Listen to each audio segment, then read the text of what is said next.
They say California likes to lead the way, but this time it's leading us back to the legislature. That's right, folks. Voters just passed Proposition 50, letting lawmakers take the redistricting pen back from the state's independent Citizens Redistricting Commission. For 2 decades, California bragged about doing redistricting the right way. No backroom deals, no gerrymandering, just citizens drawing the lines. And now we're back to politicians mapping their own districts. So, before we kick off today about Prop 50, I feel like a lot of people probably have heard of it. Let's talk about gerrymandering in general and how it became, because I think this is one of the funnier stories in politics. I won $50 in a bet with my husband over where gerrymandering came from because he didn't believe me because it's such a silly story. So, Stephen, do you know the origin of gerrymandering? I do, but why don't you regale us with the tale? It is all about a salamander, essentially, and a man named Jerry, gerrymandering. But it also dates back to 1812, which is a long time ago. This term is over 200 years old, and its origins are in Boston with the Boston Gazette. And so there was this political cartoon that the Boston Gazette published back then that was depicting a new species of monster, the gerrymander. Okay, here we go. And this fork-tongued creature that they had in this Boston Gazette article was shaped like a contorted Massachusetts voting district that the state's Jeffersonian Republicans had drawn to benefit their own party. So this was kind of the beginning of these really crazy districting lines. It's really funny when you actually zoom in on these districts in our country, because you would think that they are the least normal way to divvy up land. They're all weird and this and that and the other. And this specifically looked like a salamander. And the governor and future president, Elbridge Gerry, signed off on his party's redistricting of this in February, and he kind of unwittingly cemented his place in history and the United States lexicon for this kind of underhanded political trick. And that is the way that a lot of people have seen this in the past. And California, who has always touted that they don't do that, has kind of taken it back. So it's a very interesting time, and we're seeing a lot of redistricting fights open up. So, yes, it is interesting that the phrase gerrymander is an American phrase, but it's used all over the world now. Certainly in the UK, that's what we use it. And I think you'll find in other languages even the word has sort of entered the lexicon as well. But it comes from America because no other country in the Western democratic world would dream of doing anything like this, because it's so wildly undemocratic and so wrong just on so many levels. And I remember when I first found out that it was actually perfectly legal and constitutional for the ruling party to divide up the districts in a way that benefits themselves, which is just insane. It's insane. So in the UK, of course, we have districting, but of course we have an independent redistricting commission in the way that California has it, as everywhere. And I remember the last time we actually redistricted was quite a long time ago. It was back during oh God, it's about at least 10 years ago now, if not more. And it was quite an awkward time because we hadn't redistricted for a long time before that. And it turned out that the new maps that were drawn by this independent commission greatly benefited the Conservative parties. Obviously, the Labour Party were like quite aggrieved by it, but there wasn't a lot they could say. The reason it benefited the Conservative Party was that over time, just demographic changes and people moving around meant that the Conservatives were actually being disadvantaged by the present maps. So therefore, they were made fair, which actually benefited the Conservative Party. So there wasn't a lot that anyone could say about it. And that's how it should be. Yes. It should be. But the interesting thing about America is because of the way the American political system works, in particular, where you take a state and then split it up into different districts for the House, makes it actually quite difficult to come up with a fair map. It's much easier elsewhere. So in the UK, we just divide the whole country up into 650 constituencies. And it's quite easy then to just come up with logical sizes, logical areas that encompass roughly the same amount of people, which is the key thing, isn't it? You want each district to have roughly the same amount of people. So an urban district is going to be much smaller than a rural district, so that you can get roughly the same amount of people in it. But it's quite difficult to do that And you have to think about, do you want your actual districts to reflect the population, or do you want them to reflect the actual vote share? Or do you just want them to be convenient sizes and shapes for the actual politicians to be able to run about and speak to a lot of people? Like you want them contiguous, don't you? You don't want a bit of my district here and then a bit of my district up there, because that would just be really odd. But if you want the districts to actually reflect voter share, then sometimes that's what you have to do, particularly in smaller states where there are only a handful of representatives.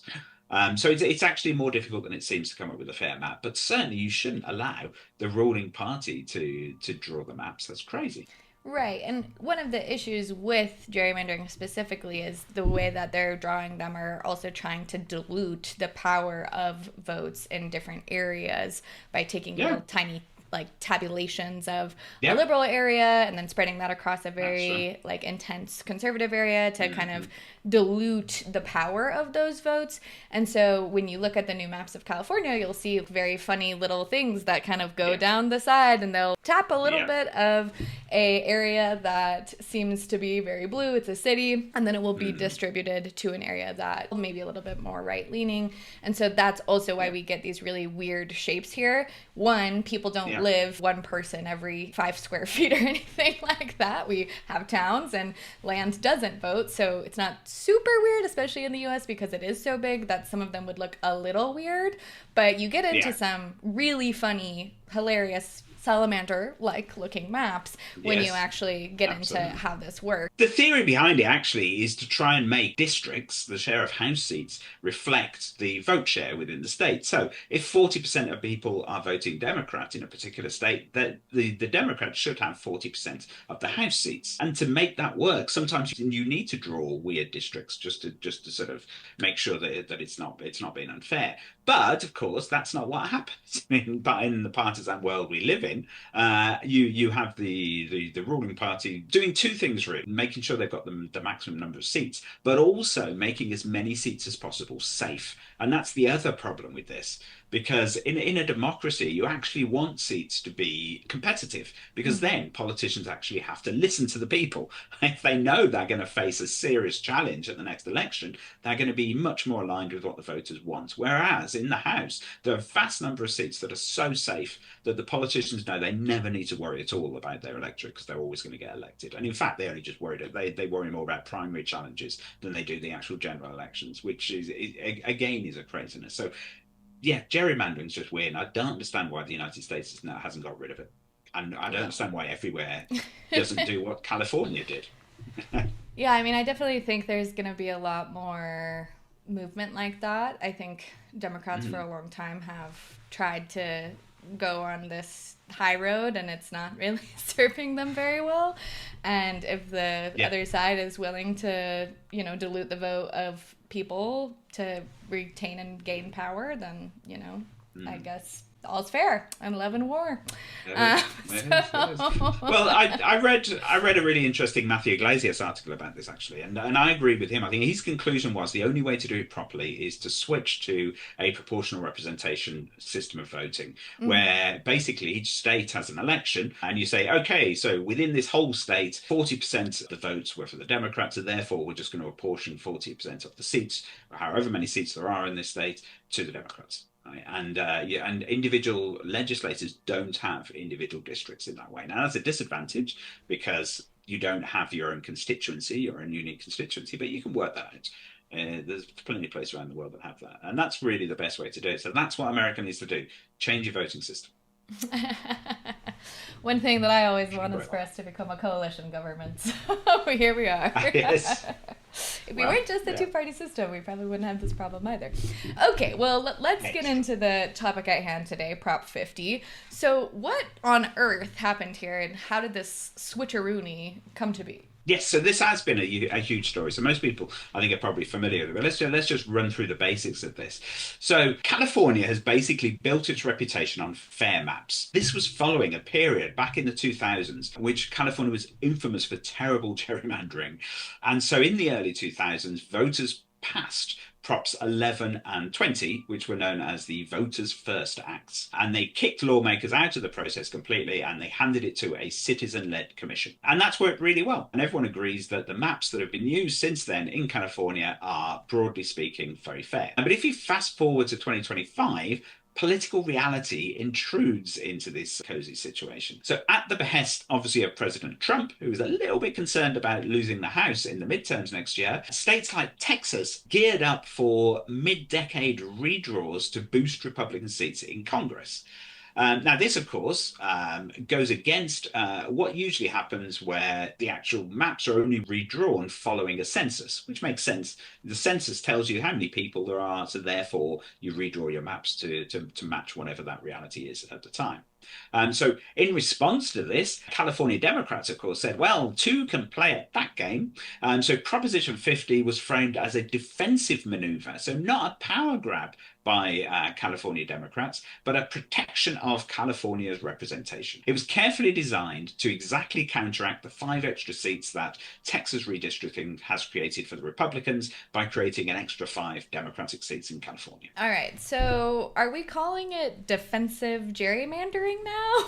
I think this might be FAFO gerrymandering. Yes. Yes, absolutely. But I mean, this is bold and also feels very 2025 in just the weirdest way to attack a problem. Instead of just doing the right thing, we're circumventing and trying to balance the scales through some interesting stuff. All right, so let's walk through what actually got passed, because this wasn't just a single measure. There was kind of a whole legislative package behind it, right? Yes, exactly. So Prop 50 didn't just appear out of thin air. It was built on 3 big bills that we can talk about. But let's just quickly compare it to what happened in Texas. So in Texas, of course, there was no need for a vote from the people because there was no sort of constitutional amendment necessary. All that was needed was that the legislature actually voted on the new map. And obviously the Democrats in Texas were so outraged that the Texas Republicans are actually daring to redistrict in this way that they all left the state and disappeared, and there was a massive crisis. The entire special session collapsed because there were no Democrats there, and they were going to be arrested and dragged back to the state. Yeah, exactly. So it was a huge deal. Eventually, the Democrats said, and went back, and there was another special session. They did actually vote on the maps, and the maps got done. So it was all very, very dramatic. Now, the California situation was far more relaxed, I would say, and far more straightforward. It followed a much more normal system. So first of all, you had Assembly Constitutional Amendment 8, or ACA 8, which temporarily handed redistricting power back to the legislature. So that took it away from this independent commission. Then you had Senate Bill 280, which set up the procedures for the change, and Assembly Bill 604, which called the special election and defined how the new maps would be drawn and implemented. So together, these 3 pieces of legislation made up a carefully choreographed legislative move. In the end, the package passed with 2/3 majorities in both chambers, 57 to 20 in the Assembly, 30 to 8 in the Senate. So every Democrat but one, Jasmeet Bains, voted yes. Fun fact, why did Jasmeet Bains vote no? Well, she's running for Congress in a fairly tight district, but I'm sure that had nothing to do with her decision to oppose this and be the one Democrat standing out. Pure coincidence, I'm sure. Okay, so the legislator tees it up, Newsom signs off, and voters get Prop 50 on the November 2025 ballot. How did the campaign play out around this? Well, it got pretty hot, pretty fast, actually. So supporters, who were mostly Democrats and allied groups, pitched Prop 50 as a patriotic measure, California standing up for fair representation when others won't. That was Governor Newsom's line. Opponents, though, led by Republicans and the good governance watchdog, saw it differently. They called it a partisan power grab that would undo the trust that had been built up by the Independent Commission over decades. Editorial boards across the state warned it would erode confidence and open the door to the same backroom politics the state swore off 15 years ago. So, a classic California political showdown. Both sides claiming they're protecting democracy, just in very different ways. Yes, indeed. And the voters went for it. It passed by kind of an overwhelmingly 63.9% yes. And that is a landslide, even if the turnout was only 35%. But for a single question special election, that is a lot of Californians showing up to say, sure, legislature, let's take back this pen. So what happens next here is AB 604 already defined the new map, right? Yes, that's right. So it's all done and dusted now. The new Okay. congressional map is drawn. It's locked in for 2026, 2028, and 2030 elections. So taking it basically right up to the next census in 2030. And then Hmm. after that census, the power will be handed back to this independent redistricting commission. So Ballotpedia ran some fascinating analysis showing exactly how it shifts the balance. So under the new map, 5 Republican-held districts would lead more Democratic. So Kamala Harris would have carried 3 of these new districts by over 10 points in the 2024 presidential results. So that's sort of switching from Republican to Democrat. District 48 becomes a 3 point Democratic lean, so a bit narrower. And District 22 moves 4 points towards the Democrats, though Trump would still have taken that one by 2 points. But, and it's a big but, that advantage is quite fragile. By Mm. concentrating Democratic voters into those flip districts, they actually weaken margins elsewhere. So Ballotpedia found that at least 5 other Democratic districts would have smaller majorities if these different constituencies had been in play during 2024. So it is a risky thing to do. California Democrats may have grabbed a few potential gains, but at the cost of thinning out their safety margin in other seats. So it's like trying to stretch a blanket that's just a little bit too small. Yes, classic redistricting irony. The more you tweak, the more you risk breaking your own design. All right, so this isn't happening in isolation. Texas has redrawn mid-decade to generate these extra 5 seats, and other states are also considering doing the same. It sounds like their redistricting version of kind of mutually assured destruction is going on. Yes, exactly. So it's a political arms race. But of course, mutually assured destruction is supposed to ensure that the war never happens. But this is the war Mm, actually happening. And yeah. you're seeing this mutually assured destruction actually play out, just with district maps instead of missiles. So luckily, no one's dying. But each side does claim the moral high ground. Republicans claim to be addressing existing maps that they consider unfair. A little bit of a tiny fig leaf for the fact that President Trump told them to do it, so they're doing it. But Democrats see it as an attack on democracy that needs to be thwarted. So, one interesting side effect, though, to all of this in all these different states may be to actually reduce the number of very safe seats by, as we've just seen with the California ones, you reduce overall majorities in some of these seats that the party's already taken. And it may therefore inject some much needed competitiveness into future elections, particularly if the political wind switches definitively against either party over the coming years. So, therefore, that seats that were fairly safe right now may not be so safe in 2 or 4 years' time. Right. So it's an interesting situation where they had a lot of eggs in baskets. They knew they had safe seats. Now they're trying to grab some more areas. There's more up for Hmm. grabs, more or less, because they are more diluted. So we should hopefully see some more interesting times in our politics and maybe some of those geriatric people getting out of there. But we'll see. Yeah, Um, possibly. all right. So. I mean, this is why this hasn't happened actually in the past, because you Mhm. would think one of the questions you can ask about this is, okay, so if Texas can redraw its map to give itself, so the Republicans can give themselves 5 extra seats, why didn't they do that before? And the reason they didn't do it before, of course, is because all of those sort of Republican politicians whose margins would be decreased wouldn't vote for it. So with redistricting, it's always quite a battle within the party to say, okay, yeah, we want to get the maximum number of seats. But at the same time, we don't want to diminish our majorities so much that we actually have to fight in the next election. No, we want it to Right. be a done thing. It's a risky move. Right. I wonder how term limits would impact gerrymandering. Anyways. Yes, All right, so another the question. geographic split on Prop 50 is pretty telling too. The regions that are most likely to flip under the new maps, the northern and inland areas, voted against Prop 50. So the voters most affected were the least enthusiastic around it. And that's kind of a poetic and a slightly tragic way. I'm not sure. Yeah, almost Shakespearean. Understandable, of course. These are the areas with a lot of Republican voters who stand to lose their Republican representatives and have to put up with those nasty Dems instead. So it's a reminder that every redistricting reform, even one wrapped up in fairness and democracy, comes down to who holds the pen. And you're going to annoy voters on one side or the other. So in 2025, California decided the pen belongs once again to the politicians, and unfortunately, those voters who would rather elect Republican representatives, they're out of luck. All right. What's next here? Does this open the door for more blue states to follow suit? Do we think this is just going to devolve into chaos? I mean, if people are redistricting, not even with the census, this seems like people could be redistricting the moment before every House race for every 2 years for the rest of infinity of time. Like, this seems very bad and stressful. Yes, it is. As with many things, it's a bit of a Pandora's box, isn't it? Because once you've done it, what's to stop you doing it again in the future, as you say?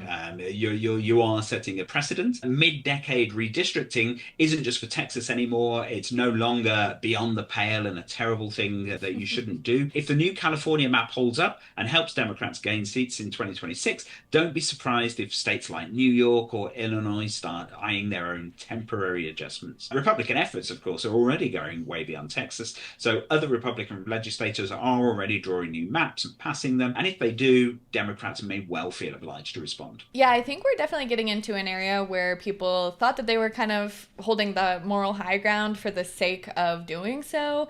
And if anything this year has shown us is the moral high ground is worth literally nothing. And we just gotta figure it out, because you can either have the high ground and watch everything slip away from you, or kind of get down into the dirt and see what you can fight for, I guess. And that's sort of like Gavin Newsom's slogan at the moment, isn't it? It's not like when they go low, we go high. It's like when they go low, I'm getting right down there with them, and I'm going to beat them at their own game. And it's proving quite popular amongst Democrats. I think Democrats generally are just a bit tired of feeling that their politicians always play by the rules and lose. And so they're saying, no, do what you need to do in unfair situations like this.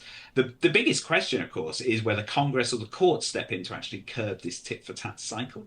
I'm not exactly sure what kind of legal challenges could be brought here, because obviously gerrymandering generally has been tested in the courts over and over again, and the courts agree that the only reason why you can't gerrymander is along racial lines. So as long as you're not deliberately trying to disenfranchise a particular racial group, then you're fine. But otherwise, every state could be redrawing maps whenever the political wind shifts, and that will be chaos disguised as strategy. And again, it's just even more wildly undemocratic than the current gerrymandering. Yes. All right. So we've come full circle. The experiment in citizen-led redistricting ends with the legislature reclaiming control temporarily, they promise.